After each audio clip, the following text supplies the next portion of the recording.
Certainly, as it was last Friday that we responded in the afternoon, discovering a 37-year-old male from Thunder Bay deceased in that residence. The investigation unfolded. It was treated as a homicide. It continues to be investigated as a homicide.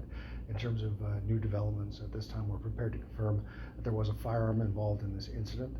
I can also advise that a post-mortem examination has been completed and we have since released the scene of the incident. So I know, sort of nitpicking here, but when you say firearm involved, does that mean that the individual was killed by a firearm? Well, in terms of discussing the exact nature of the injuries or the exact cause of death, that of course is going to be part of the ongoing investigation and eventually the court case. I'm confirming that a firearm was used in the incident, and that's as much as I can really, much detail, pardon me, as I can really go into at this point. Are you able to go into any sort of detail related to whether or not this is drug or gang related at this time? Well, at this point, the investigation is ongoing. We're open to all possible explanations and all information. Part of our purpose in speaking with you here today is to ask for the public's assistance, as we always do. It's our firm belief that there are individuals in this community with knowledge related to this incident, and we would ask that they speak to our investigators. In addition, there may be individuals in the area who have witnessed something that may not seem significant or important, and we ask that anyone who has seen something that seemed out of place, regardless of how small, it may be important to our investigators and to the investigation. So anyone who saw something, who has residential surveillance video and has not yet been spoken to by police, although we have canvassed the area extensively, we're looking at anything out of the ordinary in the morning to early afternoon hours of the 29th.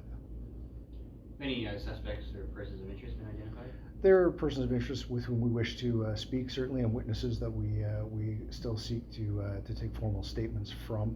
At this point, I won't comment on the nature of anyone as a suspect, but there are persons of interest, and the investigation does continue to unfold. And just to get it on the record, you're not able to release the identity of the victim at this time?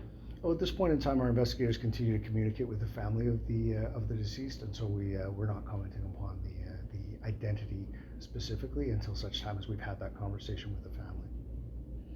And now, if you wanted to shift gears a little bit to talk about, there's a lot of rumors and information floating around online. How is that impacting the investigation? Well, as you raised the topic, rumors that circulate are problematic for the investigation. My plea to the public, to all people, is if you are in possession of information that you believe to be true related to this incident, again, regardless of how small or insignificant it may seem, please contact the investigators and contact the police. Please allow us to explore the validity of the information. Rumors can become, in fact, quite complex in an investigation when a rumor that may, at the end of the day, prove to be not factual circulates and takes on a life of its own. There's a tremendous amount of work that goes into exploring that narrative and ensuring that it is either valid or invalid, as the case may be. So online speculation, because of the audience it reaches and because of the impact it generates, is not helpful. We appreciate the help of the public, absolutely. We appreciate those people that come forward to us with information. It's invaluable. We cannot do our job without the community and without them being willing to speak to us about what they know. But it does become problematic when it turns to the element of rumor that is not brought to us as information. It merely becomes speculation and takes on a life of its own. But as you mentioned, the police still have to follow up on all those, even if it is a rumor or speculation. Well, any information that comes to light, we need to explore. We must explore any information that is brought to us in the context of being relevant to this investigation. So when rumors or conjecture are repeated as fact, we absolutely have to explore and prove or disprove that has taken place to the extent that we're able to with following the evidence. I don't know if you can comment, but have you had to do that in this instance, this case? Well, there is a tremendous amount of chatter, of course, and an incident like this obviously captures the community's sensibilities. There's chatter. There are theories being purported that we have to track down and determine the truth or the validity of those thoughts. Can you comment at all on the validity of the rumors, information Well, at this point, the investigation is ongoing, so at this point, unfortunately, just as I said before, there are resources occupied with exploring the information and the rumors that are out there. So all of that is subject to ongoing investigation, therefore not something I can comment upon. No.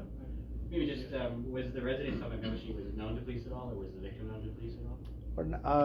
At this point, I won't go into detail on either the residents or the victim himself, just in light of the ongoing investigation and all of the people that we still hope to speak to, and all of the background information we're attempting to gather, as well as I said, our ongoing discussions with the family of the deceased.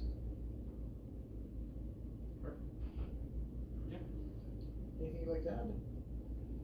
Well, I'll conclude as I always do with just expressing my appreciation for the hard work that's gone into this investigation, from the initial response by our primary response unit to the work being done by our investigators, by the members of the Thunder Bay Police who have been called in to assist with canvass, and of course to our forensic identification unit in conjunction with our major crimes unit. The work that is done out of this building and in this community is exceptional, and I'm appreciative of it. Maybe just because I guess the biggest piece of information today, just that was a firearm was used, and we were here yesterday with the firearm seized. Indeed.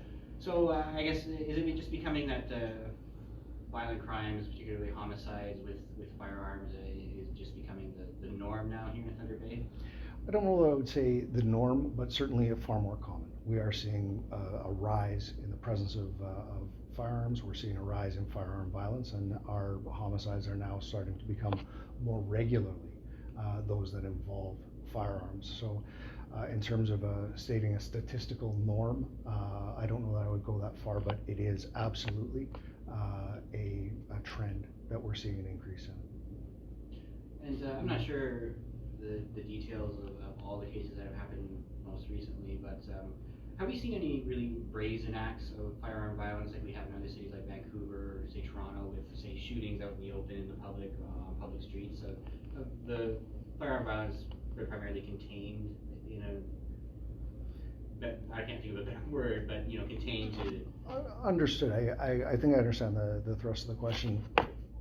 For me, while I will say that we have not had that tragic experience of the innocent bystander or the crowd shooting, we do see firearm violence. We do see the tragedy associated with it, and I would argue that anytime a firearm is deployed, there is an increased risk to the public, and the act itself is more brazen simply because of the fatal range and reach of that weapon. So certainly a source of concern. We have been, dare I say, fortunate in that we have not had that crowd setting at this time, but we have had some very, very concerning and very, very frightening incidents. I think the firearm hasn't been recovered in the McMillan incident. Again, part of the ongoing investigation.